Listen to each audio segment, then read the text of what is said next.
In Japan, we just saw the release of the two newest Pokemon TCG sets. This is going to be Rapid Strike Master and Single Strike Master. Both those sets have secret rares. There's going to be promos releasing for the set. So there's a lot of cards that I think are worth buying relatively early on and investing into. So I just wanted to do this list to kind of go over the top 5 cards that, in my opinion, are worth picking up now and what I would do with them.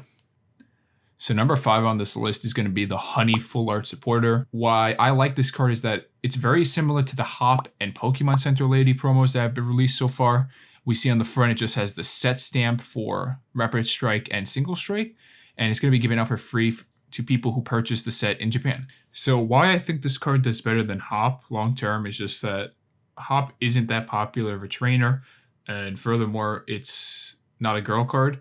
I think that girl cards are just doing better right now for Pokemon, and to kind of just fight against that trend and believe that's not true at this point isn't really worth it. I think that this is a pretty good purchase right now.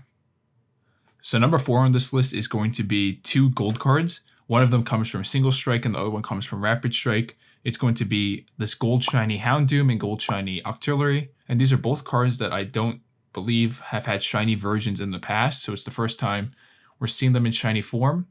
If you only have the money to buy one of these cards, I would recommend purchasing Houndoom because I think the long-term popularity of that kind of outstrips Octillery.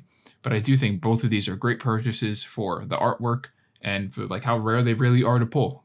Gold cards and secret rares like this are very hard to pull in Japanese, so don't be afraid to buy these now.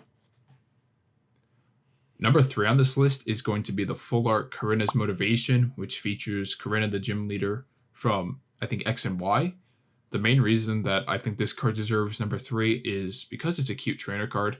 It has nice artwork, and at the same time, I do think that there is some playability to it.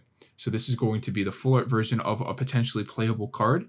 We'll have to see how this does in Japan, but if that is the case, I think this quickly gets pushed up to maybe number 2. But at the moment, I don't think Korrina is that popular of a figure in the games, and the artwork isn't like that overly astounding to really push it much further than number 3. But I still think it's a pretty good purchase, and I would rank it pretty moderately for a card that should be picked up, but don't be in that much of a rush. Number 2 on this list is going to be the altered arts that are coming back in this set.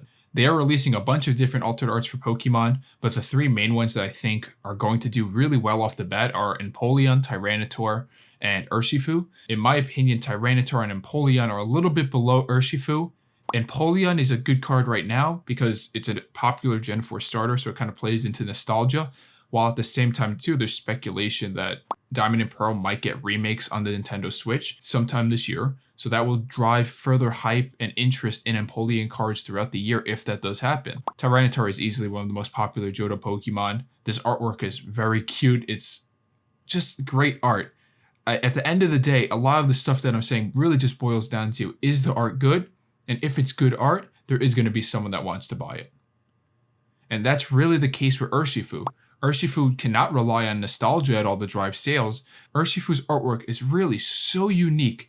I have not seen any other Pokemon card artwork that is similar like this at all.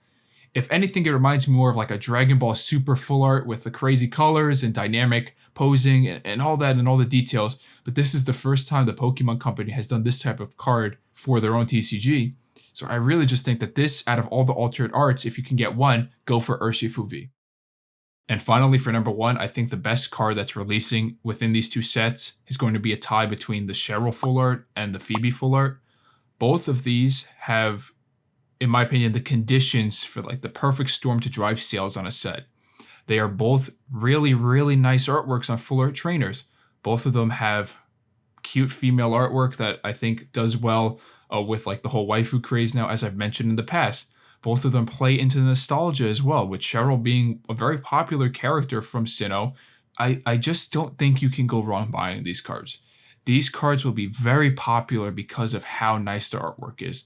I will make sure to preface this by saying, do not go after the hyper rare. Do not purchase the hyper rare in these cards. Historically, the rainbow rares do not do well in comparison to the regular arts. And I think this just makes sense because the regular artwork is stunning. the colors that they use are really nice, but when you add the rainbow on top of it, it kind of just dilutes it. So you can't really appreciate how nice the characters themselves look in the rainbow form. So if you're going after any card in this set, I guarantee to you that Cheryl and Phoebe are the cards that are going to be making moves over 2021. So that's going to wrap up this list on the top 5 cards that I think you should be looking for in these sets. Let me know if you disagree with me, if you agree. And since this is my first time doing this, I appreciate any criticism you have. All right, have a nice one.